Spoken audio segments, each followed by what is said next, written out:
Selamat datang kembali dalam perkuliahan pengantar analisis real MA3131.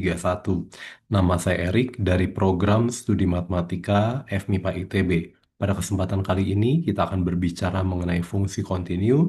Secara khusus kita akan masuk ke dalam bagian ketiga, yaitu mengenai maksimum dan minimum dari fungsi pada interval tutup dan terbatas.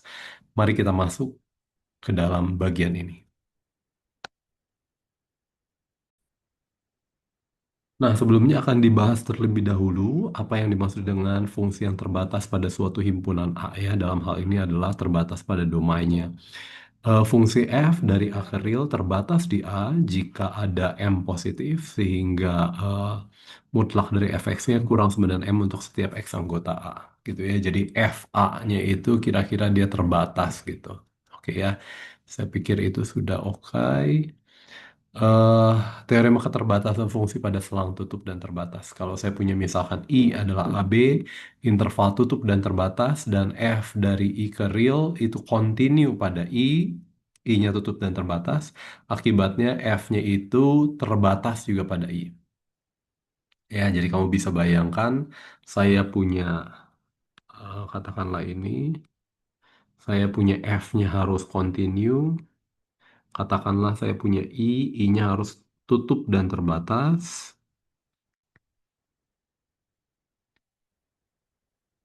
gitu ya. Maka kalau F-nya kalau tutup dan terbatas, maka F-nya juga F-nya terbatas pada I. Oh ya, oke. F-nya terbatas pada himpunan I ya. Jadi batas yang mana ya ini? Gitu ya. Ini X, ini Y ya. Karena dia cuma segini ya. Jadi FI-nya. Oke, FI-nya terbatas, maka kita sebut bahwa F-nya itu terbatas pada I. Khusus untuk interval yang tutup dan terbatas. Nah, kamu bisa lihat bagaimana kalau intervalnya tidak tutup, apakah ini masih memenuhi. Kalau dia tidak terbatas, apakah masih dipenuhi. Kalau F-nya tidak kontinu, seperti apa gitu ya. Dan ini hanya berlaku ketika semua hipotesisnya itu dipenuhi. Nah, selanjutnya ini ada latihan. Nah, ini untuk menunjukkan contoh-contoh ya, apakah eh, apa jaminan bahwa teorema tadi yang di atas itu berlaku. Nah, yang berikutnya kita akan mendefinisikan apa yang dimaksud dengan maksimum minimum mutlak atau maksimum minimum global dari suatu fungsi. Kalau misalkan A subhimpunan dari real dan F dari A ke real, fungsi F memiliki maksimum atau minimum mutlak pada A jika ada titik X bintang anggota A. Nah, mungkin harus perhatikan ya, harus hati-hati ketika kita bicara tentang maksimum atau minimum, X bintangnya, oke ya, terjadinya maksimum itu harus pada unsur di A gitu ya, harus pada di elemen A. Sehingga fx-nya itu lebih dari atau sama dengan dari fx bintang. Artinya fx bintangnya ini adalah yang paling, wah ini terbalik ya, fx-nya itu lebih dari fx bintang. Oke, ini seharusnya ini minimum ya. Ini saya salah. Ini terbalik antara maksimum dan minimum. Jadi kalau yang disebut dengan kalau saya lihat ini ya. Jadi kalau saya punya X ini Y, katakanlah A-nya cuman misalkan interval tutup lah supaya gampang gitu ya. Dan saya punya F-nya dari sini sampai sini. Saya punya fungsinya adalah seperti ini gitu. Maka yang disebut maksimum itu kalau kamu sudah tahu ya bahwa nanti maksimumnya terjadi di sini. Jadi ini adalah yang kita sebut sebagai X bintang.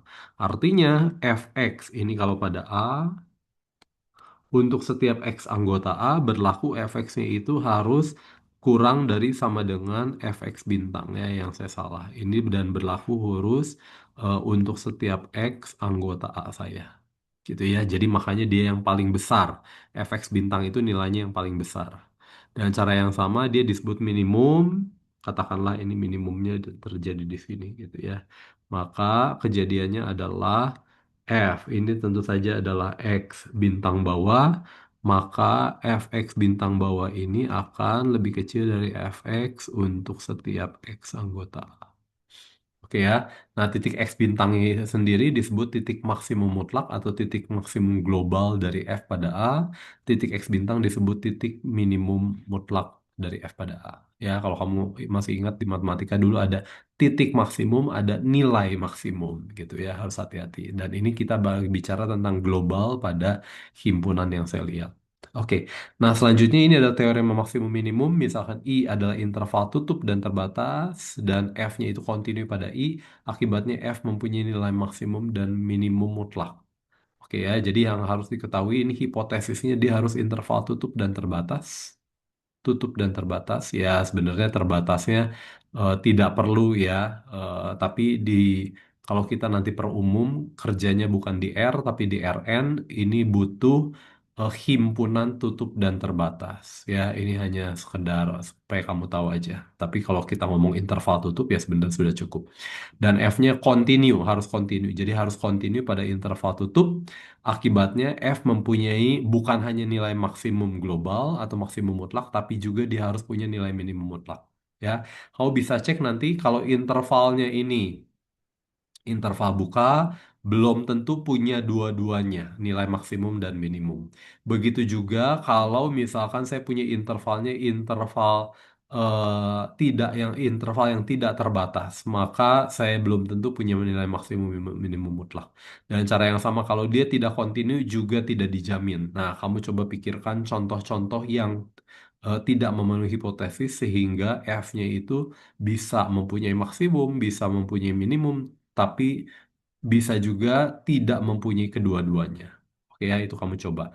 Jadi intinya adalah eh, bagaimana cara membuktikannya. Nah, gitu ya. Bagaimana cara membuktikannya. Begitu continue pada interval tutup dan terbatas, maka maksimumnya itu minimumnya terjadi di sana gitu ya. Nah, caranya tentu saja menggunakan yang tadi ya. Kalau saya punya F pada interval tutup dan terbatas, maka FI-nya itu terbatas. F-I-nya itu terbatas. Begitu FI-nya terbatas, maka saya punya supremum dan infimum. Ya, nanti harus saya tunjukkan bahwa supremumnya itu terjadi pada suatu titik di interval I ini. Dan cara yang sama, infimumnya itu terjadi di suatu titik pada I. Karena teman-teman sudah tahu yang namanya supremum atau infimum belum tentu ada pada himpunan yang saya cari. Supremum dari himpunan A belum tentu anggota himpunan A. Dengan cara yang sama untuk infimumnya ya. Nah, mari kita coba lihat buktinya. Misalkan I adalah AB, F pemetaan dari interval ke R, fungsi kontinu di I akan ditunjukkan F mempunyai maksimum dan minimum di I. Oke, jadi perhatikan bahwa I tutup dan terbatas dan F kontinu di I, maka FI terbatas itu sudah yang sebelumnya ya kalau kamu lihat di buku pembuktiannya menggunakan kontradiksi gitu ya. Nah, pada slide ini hanya akan ditunjukkan maksimum F di I itu adalah ketika eh, maksimumnya itu adalah supremum. Hati-hati, maksimum itu harus ada di intervalnya, supremum tidak harus. Jadi harus saya menunjukkan bahwa maksimumnya adalah supremumnya. Nah, karena FI-nya terbatas di atas dan tidak kosong, maka supremum FI ini sama dengan S bintang ada di real gitu ya.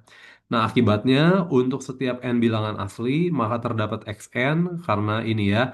Jadi kalau S bintang dikurangi per n, dikurangi sedikit, maka dia bukan batas atas. Artinya ada unsur di mana unsur di FI, FI itu adalah apa? Isinya adalah jadi kalau saya ambil dikurangi seper n, nanti ada fx yang bergantung dari seper n, gitu ya. Jadi kalau S bintang dikurangi satu, maka saya punya fx yang bergantung dari satu tadi.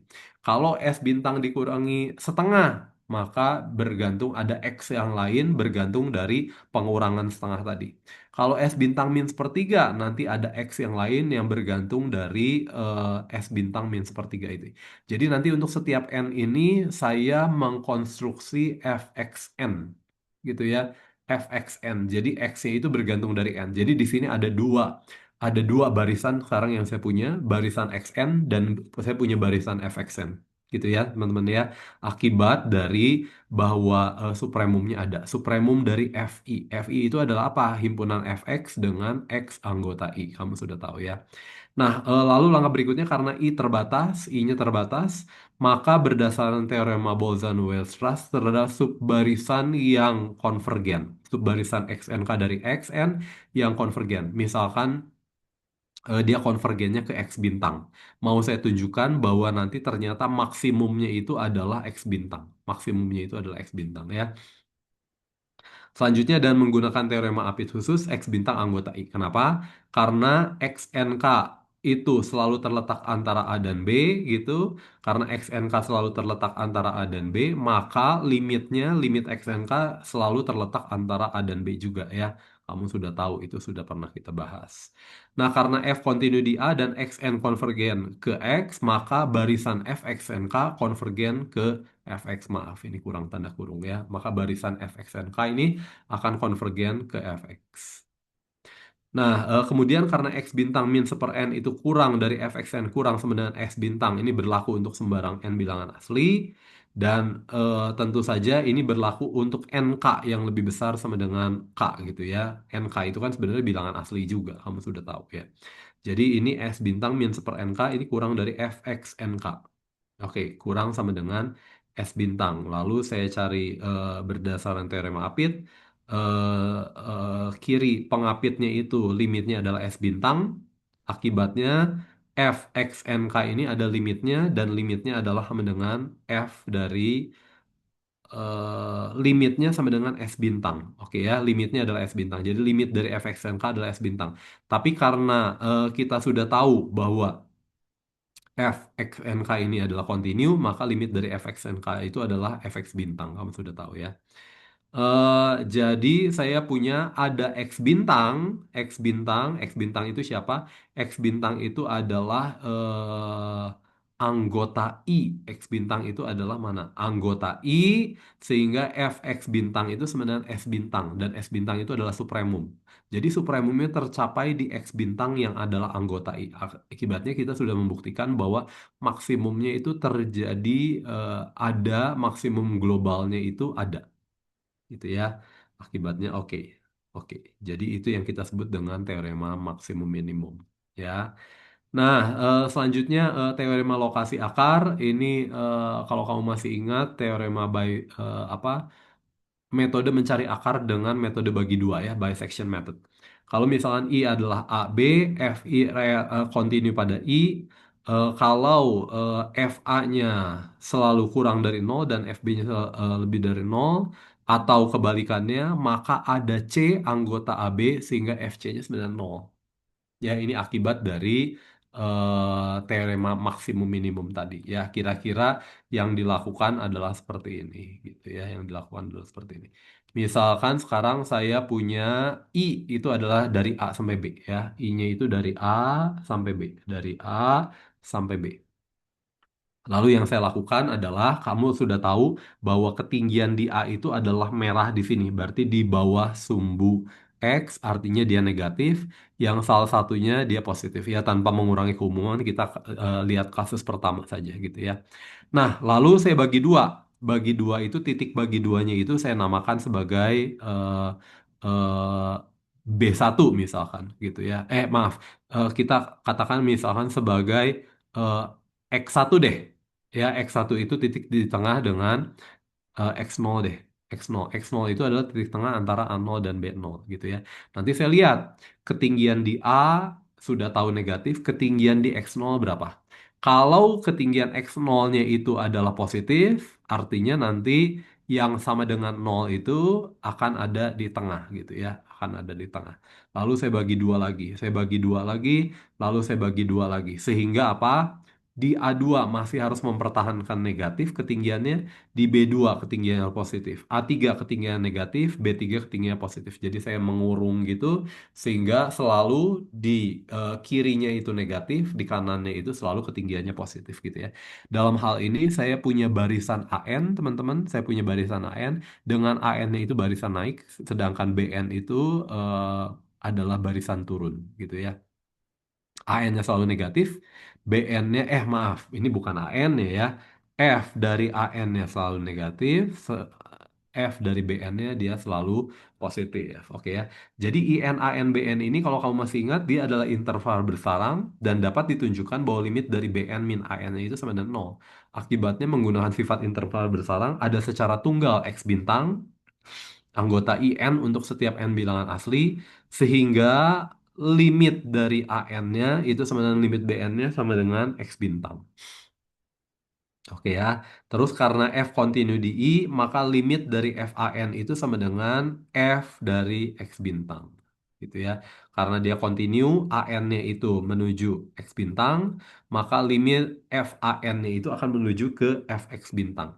Itu oke ya. Dan juga FAN-nya itu kurang dari nol untuk setiap N. Akibatnya menggunakan sifat limit, limitnya akan kurang dari atau sama dengan nol.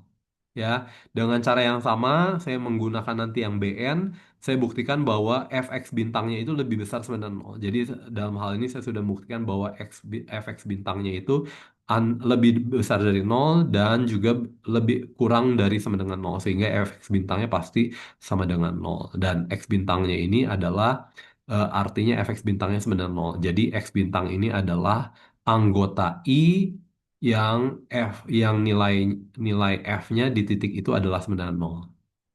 Oke ya, jadi saya punya ini yang namanya teorema lokasi akar. Jadi untuk menentukan C berapa sehingga ketinggiannya adalah nol ya, titik potong dengan sumbu X ya.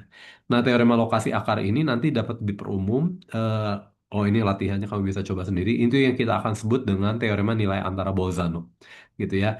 Caranya kalau misalkan I adalah interval, F dari ini, AB anggota I dan K anggota real, K-nya itu terletak antara FA dan FB, maka ada C gitu ya, C anggota I sehingga FC-nya sebenarnya K.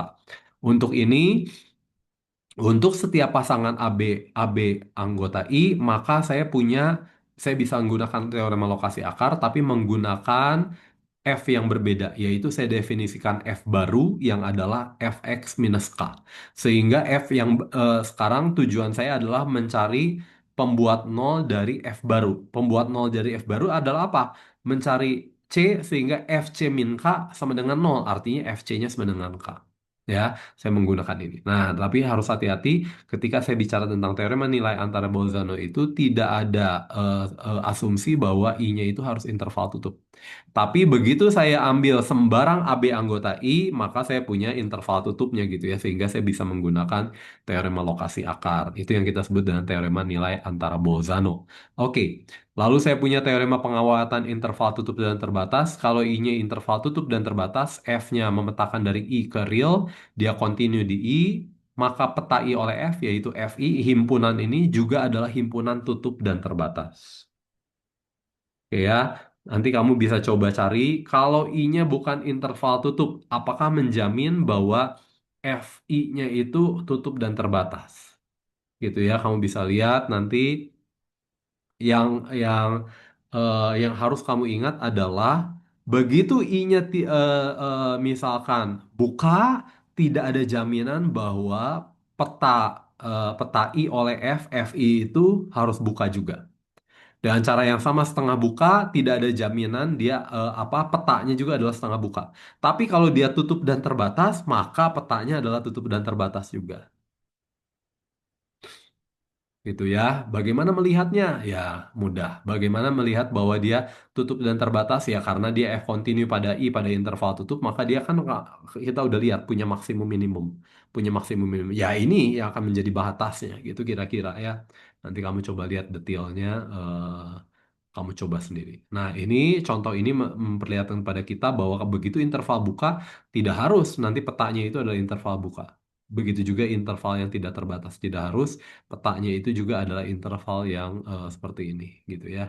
Nah, ini ada teorema pengawetan interval sendiri secara umum. Kalau misalkan I adalah interval, tidak harus tutup, tidak harus terbatas, maka peta dari interval kalau F-nya kontinu, maka peta dari interval juga adalah interval gitu ya. Kalau masih ingat ya, peta interval itu artinya apa? Artinya eh, kapan saya punya suatu ini itu suatu himpunan itu interval. Kalau setiap kali saya ambil dua buah unsur yang berbeda, begitu saya ambil dua buah unsur berbeda, maka setiap titik di antaranya dia adalah anggota dari himpunan itu. Gitu ya, kalau kamu masih ingat ya. Oh, ini tidak ada. Membuktikan bahwa apakah A itu adalah interval, gimana caranya?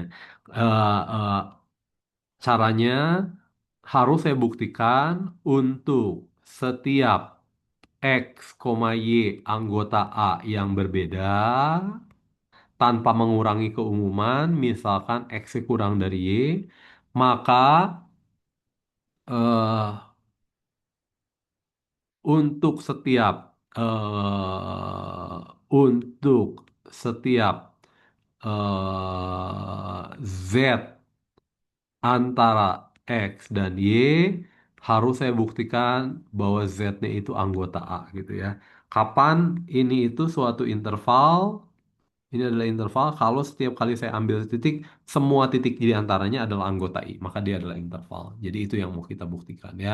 Tapi itu dengan menggunakan yang sebelumnya, teorema nilai antara Bolzano, saya bisa membuktikan teorema pengawetan interval ini. Oke ya, jadi ini adalah bagian yang agak panjang, fungsi kontinu pada interval, dan dia mempunyai hasil-hasil yang menarik ya. Terutama bahwa dia selalu, begitu saya punya kontinu pada interval tutup dan terbatas, maka dia selalu mempunyai maksimum dan minimum. Selalu mempunyai maksimum dan minimum.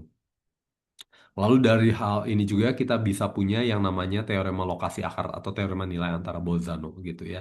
Kalau dia kontinu, begitu saya punya ketinggian di sini, ketinggian di sini, maka untuk setiap ketinggian di antaranya selalu saya punya prapetanya gitu ya. Selalu saya punya eh, titik sehingga nilai fungsinya adalah ketinggian itu gitu ya.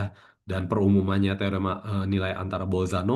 Nah, yang menarik adalah apa akibatnya terhadap interval gitu. Jadi nanti pada akhirnya peta interval harus selalu interval. Secara khusus peta dari interval tutup dan terbatas akan menjadi interval tutup dan terbatas gitu ya. Dan ini kalau secara umum kalau peta interval buka tidak harus buka. Oke ya, peta interval setengah buka tidak harus setengah buka. Oke, saya pikir itu saja. Nanti berikutnya kita masuk ke yang namanya continuous seragam, gitu ya. Kita akan bedakan dengan apa yang kita namakan continue titik demi titik. Oke ya, terima kasih.